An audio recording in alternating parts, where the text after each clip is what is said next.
తాకట్లో ఉన్న మీ బంగారాన్ని విడిపించి ఆ రోజు ఆన్లైన్ రేటుకి కొంటాం. Sharma gold company. నమస్తే, వెల్కమ్ టు సుమన్ టీవీ. నేను మానస. ఈరోజు మనతో పాటు ఉన్నారు జ్యోతిష్య రత్న, జ్యోతిష్య చక్ర వైభవ నిపుణ డాక్టర్ రాళ్లపల్లి రవికుమార్ గారు. వారితో మాట్లాడదాము. ఈ మాసం రాశి ఫలాలు ఏ విధంగా ఉన్నాయో వారిని అడిగి తెలుసుకుందాం. గురుగారు నమస్కారం అండి. నమస్కారం. గురుగారు, ద్వాదశ రాశుల్లో నవగ్రహాలు ఈ మాసం అంతా కూడా ఏ స్థానాల్లో ఉన్నాయో ముందుగా తెలియచేయండి. తప్పకుండా. శరదిందు సమాకారే పరబ్రహ్మ స్వరూపిణి వాసరాపీఠ నిలయే సరస్వతి నమస్తుతే. సుమన్ టీవీ ప్రేక్షకులకి నమస్కారం. ఈ నెల అంటే మే నెల ద్వాదశ రాశుల ఫలితాలు తెలుసుకునే ముందు ద్వాదశ రాశుల్లో నవగ్రహాలు ఎక్కడ ఉన్నాయో తెలుసుకుందాం. ముందుగా సూర్యుడు వచ్చేసి మనకి 15 మే దాకా ఉచ్చస్థానమైన మేషంలో ఉంటారు. 16 మే నుంచి మనకి వృషభ రాశిలోకి వెళ్తారు. అలాగే కుజుడు వచ్చి మనకి నీచ స్థానమైన కర్కాటక రాశిలో ఉంటాడు ఈ నెలలు కూడా. నెక్స్ట్ వచ్చేసి రాహు మనకి కుంభరాశిలోకి ప్రవేశిస్తున్నాడు 18 మే నుంచి. అలాగే కేతు కూడా 18 మే నుంచి మనకి సింహరాశిలోకి ప్రవేశిస్తున్నాడు. అలాగే గురువు వచ్చేసి మనకి మిథున రాశిలోకి 15 మే నుంచి మనకు వస్తున్నాడు. సో ఎప్పుడైతే మనకి గురువు ఒక రాశి నుంచి ఇంకో రాశిలోకి మారుతారో పుష్కరాలు స్టార్ట్ అవుతాయి అన్నమాట. సో నెక్స్ట్ వచ్చేసి మనకి శని ఆల్రెడీ మనకి 31 మార్చి నుంచి మేన్ రాశిలోకి ప్రవేశించాడు. కాబట్టి ఇప్పుడు మేన్ రాశిలో శని ఈ మాసం అంతా ఉంటాడు. అలాగే బుధుడు వచ్చి మనకి మేషరాశిలో ఈ నెలలాళ్ళు ఉంటాడు. బుధుడు నీచత్వం కూడా వెళ్ళిపోయింది మనకి. మొన్నదాకా నీచలో ఉండి కూడా బుధుడు కూడా నీచత్వం వెళ్ళిపోయి మేషరాశిలోకి ఈ మాసం అంతా ఉంటాడు. అలాగే మనకి శుక్రుడు వచ్చేసి మేన్ రాశిలో ఉచ్చస్థానంలో ఈ మాసం అంతా ఉంటాడు. ఈ నెల మెయిన్గా ఏంటంటే 3 మేజర్ గ్రహాలు, మెయిన్ గ్రహాలైన గురువు, రాహు, కేతువులు మనకి రాశులు మార్పు చెందాయండి. ఉదాహరణకి గురువు మొన్నటిదాకా వృషభ రాశిలో ఉన్నవాడు 15 మే నుంచి మిథున రాశిలోకి ప్రవేశించడం. అలాగే రాహు మనకి మేన్ రాశిలో ఉన్నాడు ఏనార్థం నుంచి. అతను 18 మే నుంచి మేన్ రాశి నుంచి కుంభరాశిలోకి ప్రవేశించాడు. ఏనార్థం అంతా ఇక్కడే ఉంటాడు. అలాగే గురువు సంవత్సర కాలం అంతా మిథున రాశిలో ఉంటాడు. అలాగే కేతు వచ్చేసి మనకి కన్యా రాశి నుంచి సింహరాశిలోకి ప్రవేశించాడు ఈ 18 మే నుంచి. సో ఈ ఏనార్థం అంతా కూడా సింహరాశిలోనే కేతు ఉంటాడు. ఇవ్వండి ద్వాదశ రాశుల్లో మనకి నవగ్రహాలు ఈ మాసం అంతా ఇక్కడ ఈ స్థానాల్లో ఉంటాయి. గురుగారు, వృశ్చిక రాశి వాళ్ళకి ఈ మాసం అంతా కూడా ఏ విధంగా ఉంది గ్రహస్థితి తెలియచేయండి. తప్పకుండా. వృశ్చిక రాశి అనగా మనకి విశాఖ 4వ పాదం, అనురాధ 1, 2, 3, 4 పాదాలు, జ్యేష్ఠ 1, 2, 3, 4 పాదాలు. ఈ నక్షత్రాల సమూహం అంతా మనకి వృశ్చిక రాశిలోకి వస్తుంది. ఈ రాశి వారికి ప్రస్తుతం గురుబలం తక్కువగా ఉంది. ఎందుకంటే గురువు అష్టమ స్థానంలో ఉన్నాడు. అలాగే శని పర్వాలేదు, అర్ధాష్టమ శని వెళ్ళిపోయింది. ఎందుకంటే 31 మార్చి దాకా 2.5 సంవత్సరాల నుంచి అర్ధాష్టమ శని వెళుకు నడిచింది. బాగా స్ట్రెస్, స్ట్రెయిన్, మానసిక ఆందోళన, అనారోగ్యం, కొంతమందికి సర్జరీస్ కూడా అయ్యాయి, కొంతమంది డబ్బు ఖర్చు అయింది, కొంతమంది ఇళ్ళు ఖాళీ చేశారు, కొంతమంది ఇళ్ళు అమ్మేశారు, కొంతమంది వ్యాపార నష్టాలు అయ్యాయి, కొంతమంది కోర్టు కేసులు అయ్యాయి, లిటిగేషన్లు ఉన్నాయి, ల్యాండ్ రిలేటెడ్ ప్రాబ్లమ్స్ ఇవన్నీ కూడా ఫేస్ చేశారండి వృశ్చిక రాశి వారు. అవన్నిటి నుంచి మేజర్గా దేవుడి వల్ల 31 మార్చి నుంచి బయటపడ్డారు. ఇప్పుడు పంచమ స్థానంలో శని ఉన్నాడు కాబట్టి 2.5 సంవత్సరాలు 60% బాగుంటుంది.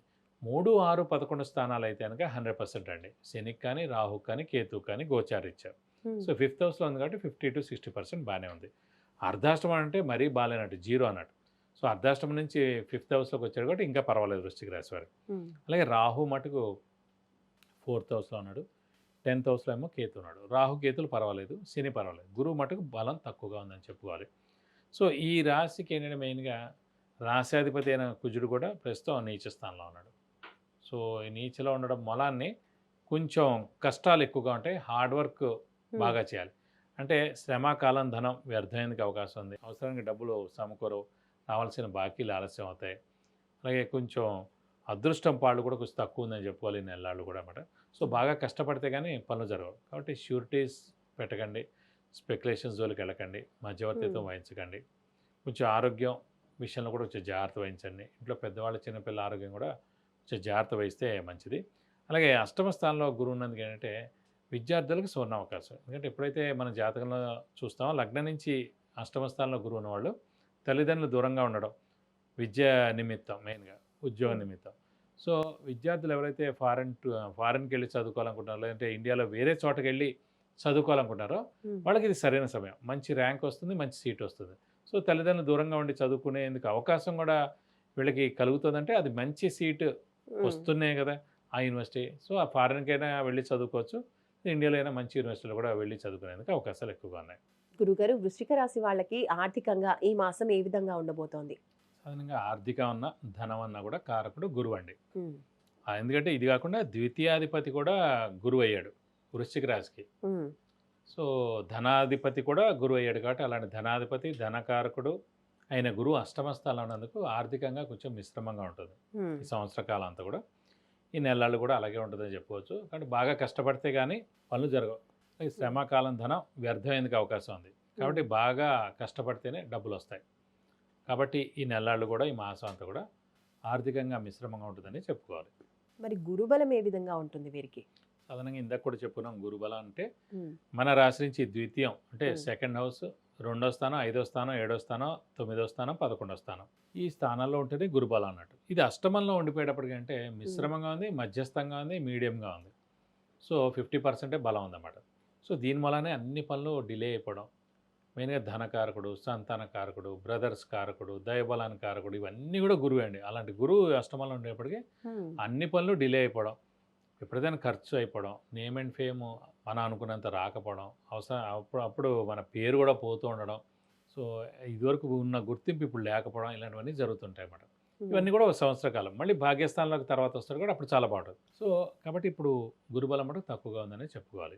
మరి వృశ్చిక రాశి వాళ్ళు ఏ పరిహారాలు పాటిస్తే ఈ మాసం అంతా కూడా వాళ్ళకి బాగుంటుందంటారు? మెయిన్ మనకి గురువే ఇంపార్టెంట్ కాబట్టి, గురువే అష్టమంలో ఉన్నాడు కాబట్టి ఉమ్, ఖచ్చితంగా దత్తాత్రేయ స్వామిని ఎక్కువగా ఆరాధించడం, ప్రతిరోజు దత్తాత్రేయ స్వామి అష్టోత్తరం చదువుకుంటే మంచిది.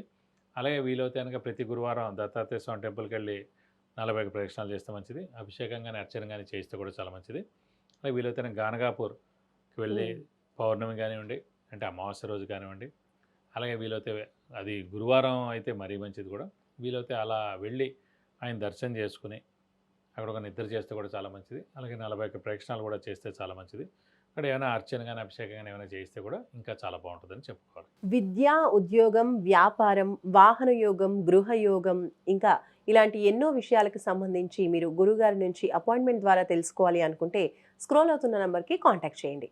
వృశ్చిక రాశి వాళ్ళ రాశి ఫలితాలు ఈ మాసంలో తెలియజేసినందుకు ధన్యవాదాలు గురుగారు. నమస్కారం.